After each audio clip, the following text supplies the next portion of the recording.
Good morning, Jason here, Birchfield Family Farm. Gotta make a cattle move today. Take you around and check things out. Okay, just out here looking over paddock 8. Gonna be moving into 8 here today. Not much here, just not much at all.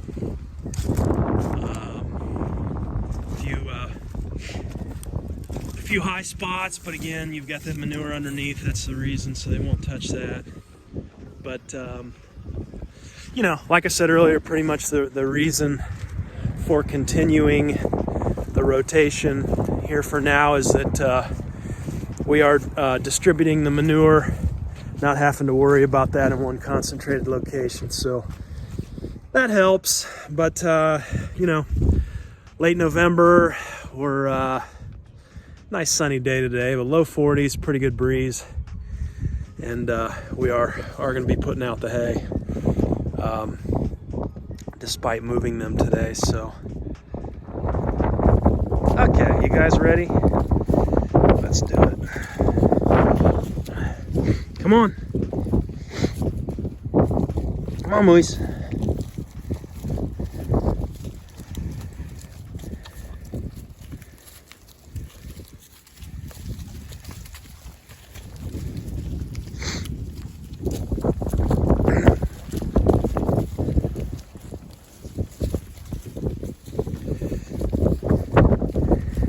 See how they behave differently too this time of year.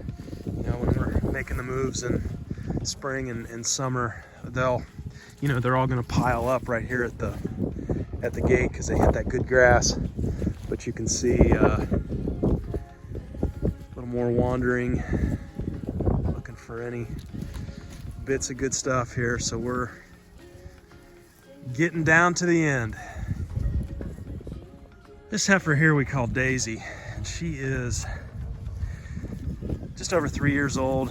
I keep looking for her to calf here, but have not seen anything yet. I noticed at Halloween, right on the end of October, she was attempting to ride the bull, which typically means she's in heat, which means she would not be bred, but I don't know if that's always the case.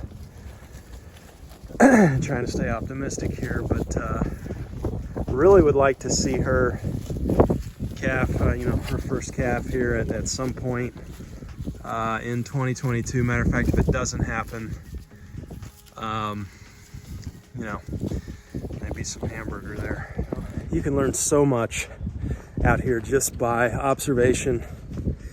Knowing your animals by observation, by looking them over, but that requires time. It requires being present with them, around them, just knowing why they behave the way they do, when they do that, what that's indicating. And this is interesting right here. So I'm just laying some hose out for our water, but you can see little bit of grazing going on, but they're pretty noisy right now, and that's without a doubt telling me that forage it's gone. They're hungry, they want the hay. So this can't be replaced with a machine. I mean, it can, but it's inferior to the grazer, the farmer, being in touch with the land, with the animals through human observation. I just don't believe that if we're going to have healthy landscapes, we can ever really get away from this involvement. With cattle specifically, maybe a good question is what am I looking for every day when I come out to check them? And what I'm looking for when I come out to see cattle, I'm counting the number of head in the space to make sure that they're all there. Sometimes they're not. We've had Patrick the bull bust out before. That's always a fun time. But after I count, the number of head are here, then I'm looking at, are they lying down? Are they content? Are they ruminating? If they're standing up, to me that's even better because I can assess, leg condition, hoof stuff. Are they walking? Anybody limping? Everybody walking okay? Just looking everybody over, and I'm also not necessarily this time of year, but spring and summer. I want to see those eyes, and I'm looking for eyes that might be draining excessively, mucus around the eye, and then I'm looking for if there's a white spot that starts to form on the eye. That's going to indicate pink eye. We have dealt with that before. All of our animals have always recovered without treatment. But I do want to know those things. And I want to know who's got what and when. Also, summertime, I'm looking at fly population. Is it out of control? How are we doing on that? I've got several different approaches to managing the flies out here, other than the chemicals. So I'm when I'm laying eyes, I'm looking primarily for number of head. How are they walking around?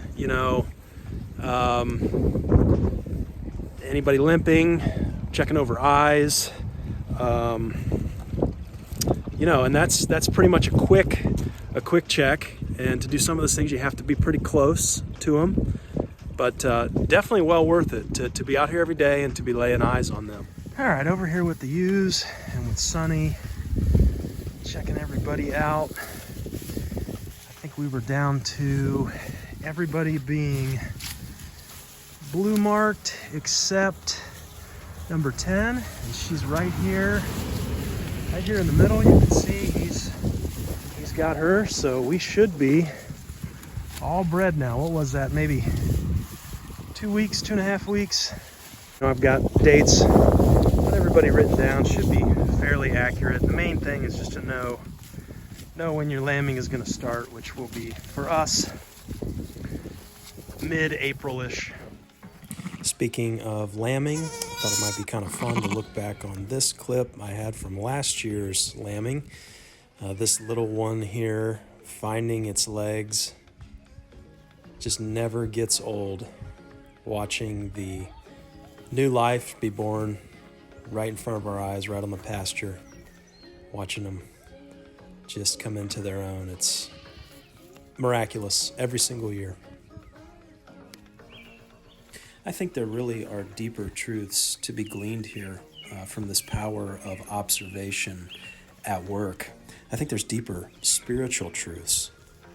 For instance, we're told throughout Scripture to keep watch, right? That this is important, this watchfulness. Jesus says in Matthew 7, watch out for false prophets. They come to you in sheep's clothing, but inwardly they are ferocious wolves. And then he tells us how to recognize that, a tree and its fruit. Also in Matthew 24, signs of the end of the age, he says, watch out that no one deceives you. For many will come in my name, claiming I am the Christ, and will deceive many. You will hear of wars and rumors of wars, but see to it that you are not alarmed. Such things must happen, but the end is still to come. Nation will rise against nation, and kingdom against kingdom. There will be famines and earthquakes in various places. All are the beginning of birth pains. Sounds fitting. Coming over here on Emma and Pistol Pete.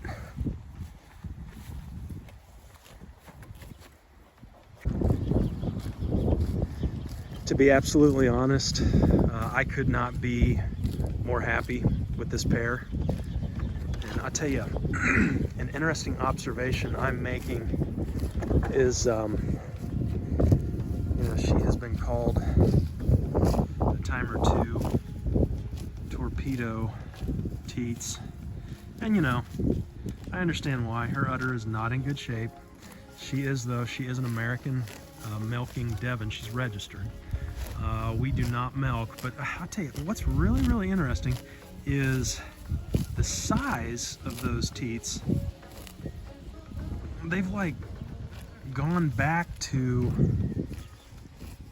somewhat, I'm gonna say normal, somewhat. normal. They're not as big.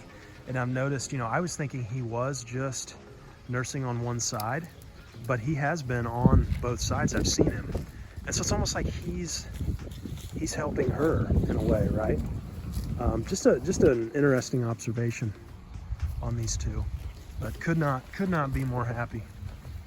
We just had my hands on him this morning, and wow, he was doing a little kicking. Oh my goodness, he is rock solid.